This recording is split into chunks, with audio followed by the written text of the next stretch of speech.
Hello everyone, welcome to current affairs Funda. दोस्तों, मेरा नाम है विकास और एक आप सभी के लिए बहुत बड़ी अपॉर्चुनिटी ये है कि FCI food corporation of India 2019 का फॉर्म स्टार्ट हो चुका है। ऑनलाइन आप इसका फॉर्म फिल कर सकते हैं 4103 वैकेंसीज के लिए। ओके, तो यहाँ पर मैं आपको सारी चीजें बताऊंगा कि टेस्ट सीरीज आप कौन सी फॉलो करनी है, प्रैक्टिस मॉक के टेस्ट पेपर कौन कौन से आपको अवेलेबल मिल जाएंगे और पूरी जानकारी इस वीडियो में आपको मिलेगी। आपको एक चीज ध्यान रखना कि ये एग्जाम जो है आईबीपीएस के द्वारा कंडक्ट कराया जा रहा है, तो कुछ और भी चीजें मैं यहाँ पर आपको बताने वाला हूँ। तो अगर आपको ये फॉर्म भरना है तो यहाँ पर एक लिंक दिया गया है, आप इस पर क्लिक करके जो है अपने फॉर्म को भर सकते हैं। और जितने भी डाउट्स आपके होंगे वो आप नीचे कमेंट में पूछ जरूर लेना, लेकिन मैं कोशिश करूंगा कि इस वीडियो में इतनी जानकारी आपको दे दूं कि आपके डाउट्स ना रहे। लेकिन पहले आप पूरी वीडियो एंड तक देखना, क्योंकि बहुत सारे आपके जो क्वेश्चंस होंगे वो इस वीडियो में शामिल मैंने कर लिए हैं। तो यहां पर मैं आपको बता दूं कि जो टेस्ट सीरीज का जो बेसिक पैटर्न है वो आपको तब पता चलेगा जब आप ये एफसीआई का फ्री मॉक टेस्ट अटेम्प्ट करेंगे। इसका लिंक नीचे डिस्क्रिप्शन में दिया है, इसको आप लोग एक बार अटेम्प्ट करना, पहले फ्री टेस्ट देना, आपको पता लगेगा कि लेवल ऑफ एग्जाम कैसा रहता है। अब फॉर्म भरने के लिए मैं आपको बता दूं कि ऑनलाइन एप्लीकेशन जो है ये आपको लिंक मैंने यहां पर दिया गया है और 28/2/2019 से इसका रजिस्ट्रेशन स्टार्ट हो चुका है, 30 मार्च तक चलेगा। ओके, तो अभी ये पूरा महीना है, आप कभी भी फॉर्म भर दें और जो है इसी दौरान आपको फी भी पेमेंट करना है, तभी आपका फाइनल पेमेंट जो है इस फॉर्म के लिए माना जाएगा। ओके, तो अब आप ये देख लें कि वैकेंसी कितनी कितनी है। तो मैं आपको बता दूं कि देखो, JE civil engineering, JE electrical और मैकेनिकल इंजीनियरिंग, ठीक है, तो इसमें टोटल है 114 और इसमें है 72 जोन है, north zone, south zone, east zone और वेस्ट जोन और एनी जोन। ठीक है, अब यहां पर आप एक चीज ये ध्यान रखना कि आप किसी भी जोन में भर रहे हो फॉर्म, ठीक है, तो आप केवल एक ही जोन सेलेक्ट कर सकते हो। ओके, और एक ही पोस्ट आप सेलेक्ट कर पाओगे। अब जैसे यहां पर ये पोस्ट के कोड है, ए कोड इसको जाता है, बी वाला इसको है, सी यहां पर है, डी जो है ये जो है एजी सेकेंड हिंदी, ई जो है इसके लिए है, एफ यहां पर है, जी इसके लिए, एच यहां पर है और आई जो है ये एजी थर्ड डिपोर्ट के लिए। ठीक है, तो आपको ध्यान रखना है कि जैसे एजी का मतलब असिस्टेंट ग्रेड 3, ठीक है, ये चीजें हैं। तो टोटल किसी भी अगर आप एक डिपार्टमेंट में फिल कर पाओगे और एक ही जोन को आप सेलेक्ट कर पाओगे, ये चीज यहां पर रिस्ट्रिक्टेड है, फॉर्म में लिखा हुआ है। ओके, और जो क्वालिफिकेशन है वो क्या क्या होगी, मतलब ए जो पोस्ट कोड है, मैंने आपको बताया ना कि देखो ये पोस्ट कोड है आपका ABCDEF, ठीक है, तो ए जो है ये आपका जेई सिविल इंजीनियरिंग। तो यहां पर कहा गया है कि जेई सिविल इंजीनियरिंग, इसके लिए क्वालिफिकेशन क्या है, ध्यान से देखना, इसमें लिखा है डिग्री इन सिविल इंजीनियरिंग और diploma in civil engineering with 1 year experience. ठीक है, तो अगर किसी के पास ये चीजें हैं तभी वो इस फॉर्म को फिल कर सकता है। ठीक है, इसमें लिखा है डिग्री इन सिविल इंजीनियरिंग अथवा diploma in civil engineering with 1 year experience. Okay, अब एक चीज ध्यान रखना कि जो अपीयरिंग है वो फॉर्म नहीं भर पाएंगे, क्योंकि 1/1/2019 तक आपका डिप्लोमा डिग्री सब कुछ होना चाहिए और इस डेट में अगर आपके पास कोई भी डॉक्यूमेंट कंप्लीट नहीं है तो आप इस फॉर्म को भरने के लिए एलिजिबल नहीं है। ऐसे ही इन्होंने जेई इलेक्ट्रिकल का दिखाया हुआ है कि डिग्री इन इलेक्ट्रिकल इंजीनियरिंग और मैकेनिकल इंजीनियरिंग और डिप्लोमा इन इलेक्ट्रिकल इंजीनियरिंग और mechanical engineering with 1 year experience in case of diploma holders only. देखो, अब यहां से एक चीज ये कंफर्म हो गई कि अगर आपके पास में डिग्री है तब तो कोई प्रॉब्लम नहीं, अगर डिप्लोमा आपने कर रखा है, ठीक है, तब तो आपके पास 1 साल का एक्सपीरियंस होना जरूरी है। ओके, तो यहां पर अगर किसी के पास बीटेक कर रखा है, बीई कर रखा है सिविल इंजीनियर से, तो वो इस फॉर्म को भर सकता है, उसके पास एक्सपीरियंस हो या ना हो मैटर नहीं करता। लेकिन अगर उसके पास डिप्लोमा है सिविल इंजीनियरिंग में, तब तो उसको यहां पर 1 साल का एक्सपीरियंस होना मैंडेटरी है, ये चीज यहां पर मेंशन्ड है। ठीक है, तो इसलिए मैं कह रहा हूं ध्यान से पढ़ना।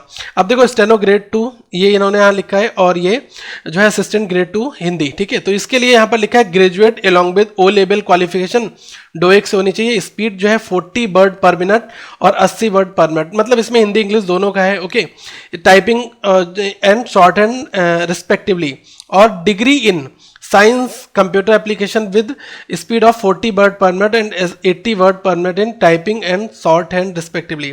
तो आप यहां पर ध्यान रखना कि जो यहां पर स्टेनो ग्रेड 2 दिया है, इसमें शॉर्ट हैंड की भी बात है और आपकी टाइपिंग स्पीड दोनों की बात की गई है। ठीक है, तो ये चीज आप देख लो किसमें आप अप्लाई कर सकते हो। और ये है आपका एजी सेकेंड। ठीक है, तो इसमें एसेंशियल क्या है, degree of a recognised university with Hindi as a main subject होना चाहिए और इंग्लिश में प्रोफिशिएंसी भी आपकी होनी चाहिए, 1 साल का एक्सपीरियंस ऑफ ट्रांसलेशन होना चाहिए इंग्लिश टू हिंदी का, और English to Hindi, Hindi to English दोनों, वाइसा वर्सा लिखा हुआ है ना, तो Hindi to English, English to Hindi, ठीक है। और डिजायरेबल क्या है, post graduate qualification in Hindi, ये डिजायरेबल अगर है तो मतलब बेनिफिट आपको थोड़ा प्रेफरेंस मिल सकती है, ठीक है, लेकिन ये डिजायरेबल है, that is not the compulsory, okay. आगे अगर आप देखते हो, ये है टाइपिस्ट हिंदी, ये है आपका पोस्ट कोड ई, इसमें ग्रेजुएशन और इक्विवेलेंट और 30 वर्ड पर minute speed in Hindi typing, और तीसरा क्या है, preference will be given to the candidate knowing bilingual typing, Hindi और इंग्लिश और कंप्यूटर लैंग्वेज अगर जानते हैं तो उसमें आपको ये जो है प्रेफरेंस दिया जाएगा। अब एक चीज का ध्यान रखना, जैसे अगर आप केवल एक ही जोन सेलेक्ट कर सकते हो, जैसे आपने नॉर्थ जोन सेलेक्ट करा या साउथ करा, कोई भी एक जोन आप सेलेक्ट करोगे, उस जोन के अंदर जो पोस्ट कोड दिए हैं ABCD EFG H और I, ये जो आपको जोन दिए हैं, ठीक है, जोन के अंदर जो पोस्ट है इसमें से कोई भी एक ही पोस्ट आप सेलेक्ट कर पाओगे। जैसे अगर आपने ई पोस्ट के लिए फॉर्म फिल कर रहे हो तो आप अदर के लिए नहीं एलिजिबल हो, ठीक है, तो आप ये चीज ध्यान रखना। और जो जनरल है, जैसे जिन्होंने केवल डिग्री ले रखी है और उनके पास कंप्यूटर का प्रोफिशिएंसी है, तो उनके लिए जैसे ये जनरल वाली पोस्ट है, F कोड है, इसमें लिखा है graduate degree in any discipline from a recognised university with proficiency in use of computers, ठीक है, या तो इसके लिए कर ले या फिर डिपोर्ट के लिए भी वो आ जाते हैं, क्योंकि डिपोर्ट में ग्रेजुएट डिग्री किसी भी डिसिप्लिन में है और किसी यूनिवर्सिटी से हो, लेकिन proficiency in use of computers ये होना चाहिए, ठीक है। तो मतलब जैसे अगर आपने BCA कर रखा है, बैचलर ऑफ कंप्यूटर एप्लीकेशन, ठीक है, तो आप इस फॉर्म को भर सकते हो। BSc IT कर रखा है, आपके पास डिग्री है, ठीक है। अगर आपके पास कोई कंप्यूटर डिप्लोमा कोर्सेस आपने ज्वाइन कर रखा है, ठीक है, आपने कंप्यूटर की प्रोफिशिएंसी है आपके पास में, प्रोफिशिएंसी इन द सेंस मतलब you know everything about the computer, और आपके पास में कुछ मतलब प्रूफ काइंड ऑफ डॉक्यूमेंट्स हैं, ठीक है, ग्रेजुएशन के साथ में, तो आप इसके लिए एलिजिबल हैं, क्योंकि इसमें लिखा है ना कि ग्रेजुएट डिग्री किसी भी डिसिप्लिन में हो और proficiency in use of computers, ठीक है, ये होना जरूरी है, तो इससे आप तभी इसमें भर पाओगे। और कोई भी एक पोस्ट सेलेक्ट कर पाओगे अगर आप या तो इसके लिए भरो या फिर इसके लिए भरो, ठीक है। टेक्निकल देख लो, ये असिस्टेंट ग्रेड 3 टेक्निकल, ये क्या है, BSc एग्रीकल्चर में हो, कहीं से भी करी हो किसी यूनिवर्सिटी से, या फिर BSc आपने botany, zoology, biotechnology, biochemistry, microbiology और फूड साइंस, इसमें से किसी से कर रखी हो, अथवा ये नीचे एक और पोस्ट पॉइंट दिया है, ठीक है, तो तब आप फॉर्म इसको फिल कर सकते हो, ठीक है। और यहां पर केवल यही चीज है, ठीक है, और वाली कंडीशन अथवा में है तो आप या तो इसको कर लो या तो इसको कर लो, ठीक है। और दूसरे पॉइंट में इन्होंने क्या दे रखा है, proficiency in use of computer, मतलब कंप्यूटर आजकल कंपलसरी कर दिया गया है, कंप्यूटर की जानकारी आपको होनी जरूरी है, ठीक है। तो मतलब जो बेसिक फंडामेंटल नॉलेज होती है वो आपको आना चाहिए। तो अगर आप फ्रेशर हैं और अभी प्लान कर रहे हैं, आपका कोई भाई वगैरह है, तो आप उनको जरूर रिकमेंड करना कि यार कोई ना कोई कोर्सेस पैरेलल आप जरूर ज्वाइन कर लेना, जिसमें आपको कंप्यूटर की स्किल्स पता चल जाए, क्योंकि किसी भी गवर्नमेंट जॉब में आजकल कंप्यूटर कंपलसरी हो गया है, ओके। अब आगे आ जाओ, मैंने आपको जैसे बताया कि कोई भी एक कैंडिडेट केवल एक जोन को ही सेलेक्ट करेगा, या तो वो नॉर्थ जोन, साउथ, या फिर ईस्ट, या फिर वेस्ट, या फिर नॉर्थ ईस्ट, ठीक है। तो कोई एक जोन आपने सेलेक्ट कर लिया, अब उस जोन के अंदर कोई एक पोस्ट आपकी होनी चाहिए, मतलब only for any one of the post, केवल एक ही पोस्ट सेलेक्ट करोगे ABCDEFGHI में से, ठीक है। जोन के अंदर केवल सिंगल पोस्ट, सिंगल जोन, ये ध्यान रखना, ओके। फॉर्म की फीस 500 रुपए है, GST के साथ इंक्लूडेड है, और जो फीमेल कैंडिडेट्स हैं उनके लिए एग्जेम्प्टेड है, मतलब फ्री है फॉर्म। वो इस फॉर्म को जरूर भरें, पेपर दें, अपना एक्सपीरियंस जरूर शेयर करें, तैयारी करें, और ये एक अच्छी अपॉर्चुनिटी यहाँ पर है। अब देखो एक चीज और आप यहाँ पर ध्यान रखना, जो एज लिमिट है वो आपकी कैलकुलेट होगी 1/1/2019 को। तो मैंने आपको बताया कि सब कुछ इनका 1/1/2019 को ही कैलकुलेट हो रहा है। जैसे मैंने अभी आपको बताया था कि जो क्वालिफिकेशन एक्सपीरियंस है 1/1/2019 को कंप्लीट होना चाहिए। एज भी इनकी 1/1/2019 को 28 जो है वो एक्सीड नहीं होनी चाहिए, 28 यहाँ पर एज इन्होंने लिख दी है। और ये कितना लिखा हुआ है आपका जो है जेई, इसके लिए 28 है, जो सबसे कम है वो स्टेनो ग्रेड 2 25 है, और 25 जो है टाइपिस्ट हिंदी के लिए। बाकी 27 जो है ये assistant grade 3 accounts, technical report और जनरल, इनके लिए यहाँ पर दी गई है। तो थोड़ा सा ध्यान रखना, अगर आप इस एज में फंस रहे हैं तभी आप इस फॉर्म को भर सकते हैं, ठीक है। ये भी डाउट आपका क्लियर हो गया। अब आ जाओ पेपर मोड में। पेपर IBPS कंडक्ट करा रहा है। तो पेपर का एक चीज मैं आपको बता दूं कि ऐसा नहीं है कि जो बैंक PO का प्रीलिम्स का पैटर्न होता है वो आपका FCI में आपको देखने को मिलेगा।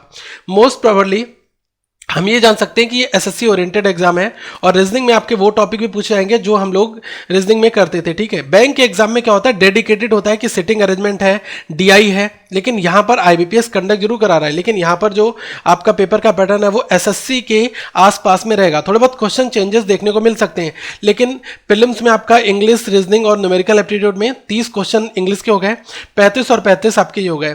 तो अगर आपको इसका एक सैंपल पेपर देखना है तो आप जाएं और प्रैक्टिस मॉक पर जाकर ये देख लें। पहला पेपर आपको काफी आइडिया लग जाएगा, और इसका पूरा सॉल्यूशन मैं आपको अपलोड कर दूंगा इस यूट्यूब चैनल पे, जो मैथ का होगा, ठीक है, मैथ, रीजनिंग और इंग्लिश, ठीक है। कोशिश करेंगे हम तीनों आपको एक एक बार में बता दें, ठीक है। आगे आप देख लो कि आपका इंग्लिश तो पेपर प्योर इंग्लिश में होगा, बाकी हिंदी इंग्लिश दोनों में होंगे, ठीक है। आप चेंज कर सकते हो अपने क्वेश्चंस को, ठीक है। 100 क्वेश्चन होंगे, 100 मार्क्स के होंगे, 60 मिनट का टाइम दिया जाएगा, और हर सेक्शन के लिए आपको 20-20 मिनट का टाइम दिया गया है। मतलब सेक्शनल टाइमिंग है, पैटर्न बिल्कुल कंप्लीटली चेंज है, इस चीज का ध्यान रखना, ओके। जो पहले कंपोजिट 60 मिनट होते थे वो नहीं है, 20 मिनट में आपको इंग्लिश, 20 मिनट में मैथ्स, 20 मिनट में आपको रीजनिंग, ये करना होगा, ठीक है। और इसके मार्क्स जो है वो आपके फाइनल सिलेक्शन में नहीं जोड़े जाते, केवल क्वालिफाइंग होता है ये, ठीक है, तो लिखा भी है। और नेगेटिव मार्किंग 1/4 होगी। अगर आपने क्वेश्चन ठीक किया तो आपको +1 मिलेगा, अगर आपने गलत किया तो 0.25 आपके कट कर दिए जाएंगे, ठीक है। ये आपका हो गया।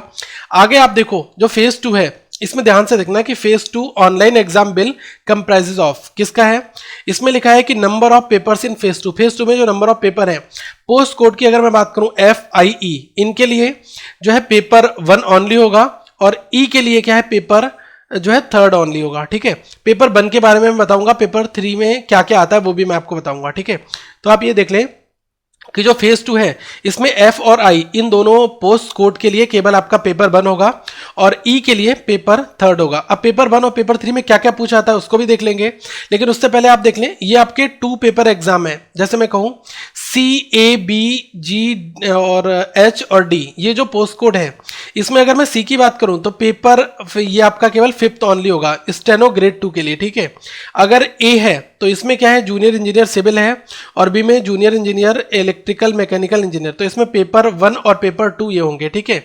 इसमें लिखा है candidate applying for any one of the post code A, B, G and H will appear in paper 1 to followed by paper 2। Online test for paper 1 and paper 2 shall be held in sitting single sitting only, ठीक है। Single sitting में paper होंगे।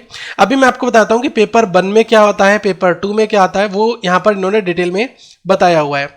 तो आप अगर आगे थोड़ा सा बढ़ोगे तो इन्होंने बताया कि पेपर 1, पेपर 3 इसमें 120 मल्टीपल चॉइस क्वेश्चन होंगे, 1 नंबर का एक क्वेश्चन होगा और 120 मार्क्स का हो जाएगा, ठीक है। फिर कहा गया कि candidate should note that there will be negative marking होगी इसमें 1/4, मतलब वही 0.25 कटेंगे आपके मार्क्स, ठीक है। और सही करके आओगे तो +1 आपको यहाँ पर मिलेगा। फिर लिखा है कि इफ एनी क्वेश्चन इज, अगर कोई आप क्वेश्चन छोड़ देते हो तो उसका आपका कोई मार्क्स नहीं मिलेगा, ना कोई नंबर कटेगा, तो बेटर होगा नहीं आता है तो आप उसको छोड़कर आए। इसमें कहा है कि पोस्ट स्पेसिफिक पेपर 2, ठीक है, फेज 2 में, तो पोस्ट स्पेसिफिक पेपर 2 है, ये 60 मल्टीपल चॉइस क्वेश्चन होंगे, 2 नंबर के होंगे और 120 का पूरा ये हो जाता है। अब ऐसे ही पेपर 4 है, ये सब्जेक्टिव है, इसमें 2 क्वेश्चन होंगे कैरिंग 60 मार्क्स, पेपर मैक्सिमम जो है 120 मार्क्स का होगा, ठीक है। 2 क्वेश्चंस ईच कैरिंग 60 मार्क्स, ठीक है। तो ये पेपर 4 सब्जेक्टिव है, डिफरेंट स्ट्रीम के लिए। तो अभी मैंने जैसा बताया कि आपका जो पेपर 1 है इसमें क्या पूछा जाएगा, पेपर 1 जो है इसकी लिमिट होगी 90 मिनट का पेपर होगा, 120 मल्टीपल चॉइस क्वेश्चन होंगे, जनरल एप्टीट्यूड जिसमें रीजनिंग, जनरल इंटेलिजेंस, इंग्लिश और कंप्यूटर, और आपका जनरल अवेयरनेस और current event data analysis, number, numerical और आपका डेटा इंटरप्रिटेशन, ये सारी चीज़ें पूछाएंगी। तो काफ़ी कुछ इन्होंने जो है एडवांस यहाँ पर कर रखा है। तो ध्यान रखना कि आपका जनरल एप्टीट्यूड होगा, DI आपको वेरियस लेवल की पढ़नी है। तो अगर आप बैंकिंग की कोई बुक रखी है उसकी अगर आपने DI कर ली तो मोर देन इनफ होगा वो आपके लिए। Current event, daily current affairs आप पढ़ो, ठीक है, क्योंकि जो मैंने पेपर 1 बता रहा हूँ ये अभी जो पीछे मैंने डिस्कस किया कि किस में पेपर 1 होगा, किस में 1-2 होगा, तो वो आप वहाँ पर ध्यान रखना। वैसे आप ये ध्यान रख लो कि पेज नंबर 11 से लेकर जो आगे दिया गया है वो उसमें यही सारी चीज़ें इन्होंने स्पेसिफाई कर रखी हैं, ठीक है। तो आप वो थोड़ा देख लेना। और पेपर 2 इसका ड्यूरेशन 60 मिनट का है और 60 मल्टीपल चॉइस क्वेश्चन होंगे सिविल इंजीनियर, इलेक्ट्रिकल और मैकेनिकल के। तो ये आपका स्ट्रीम बेस्ड पेपर होगा, ठीक है, जो JEE वाला है। और पेपर 3 इसमें 90 मिनट का है, 120 मल्टीपल क्वेश्चन होंगे जिसमें general Hindi, general English, general awareness, general intelligence, ये सारी चीज़ें पूछी जा रही हैं। तो यार पेपर में काफ़ी कुछ है पढ़ने को, तो अभी से आप लोग तैयारी स्टार्ट कर दो। तो ये कुछ चीज़ें आप लोग थोड़ा नोटिफिकेशन में जाओ, अपनी स्ट्रीम देखो, क्योंकि आप वहां पर और अच्छे से इन चीज़ों को रीड कर पाओगे। नथिंग एल्स, कोई नहीं, केवल आप देखना है और आपको इससे पता चल जाएगा। ओके, और मैंने आपको बताया कि पेपर 1 और 2 के बारे में यहाँ पर सारी जानकारी है, तो आप पेज नंबर 11 से आगे देख लो ताकि आपको पता चल जाए, ठीक है। और जो डिटेल्ड सिलेबस है स्पेसिफाइड टेक्निकल पोस्ट के लिए, वो सब यहाँ पर पेज नंबर 11 से दिया गया है, इससे आपको थोड़ा और अच्छा आइडिया लग जाएगा। दोस्तों एक और इम्पॉर्टेंट पॉइंट, पेपर 4 जो है ये असिस्टेंट ग्रेड 2 हिंदी के लिए ये डिस्क्रिप्टिव होगा नेचर में। तो आपको जो भी कुछ टाइप करना है वो आपको कंप्यूटर स्क्रीन पर करना होगा, ठीक है। तो कीबोर्ड की हेल्प से, कीबोर्ड का लेआउट इन्होंने बताया है, इंस्क्रिप्ट है और रेमिंगटन है। आप लोग प्रैक्टिस इंस्क्रिप्ट पर कर सकते हैं, ये थोड़ा आपको कंफर्टेबल मोड में लगेगा, ठीक है। तो ट्राई करो, अगर कोई डाउट आता है, कोई प्रॉब्लम आती है, क्वेश्चन आता है तो जरूर यहाँ पर पूछना। और जो पेपर 5 है ये 90 मिनट का होगा, 120 क्वेश्चन होंगे। इसमें एक पेपर आपका जो कंप्यूटर प्रोफिशिएंसी है, इसमें क्या है कि MS वर्ड और इंटरनेट, इससे क्वेश्चन पूछे आएंगे, तो ध्यान रखना। बाकी आपका जनरल इंग्लिश, अवेयरनेस और इंटेलिजेंस, ठीक है, ये पेपर आता है पेपर 5 में। तो आई होप ये चीज़ समझ में आ गई होंगी।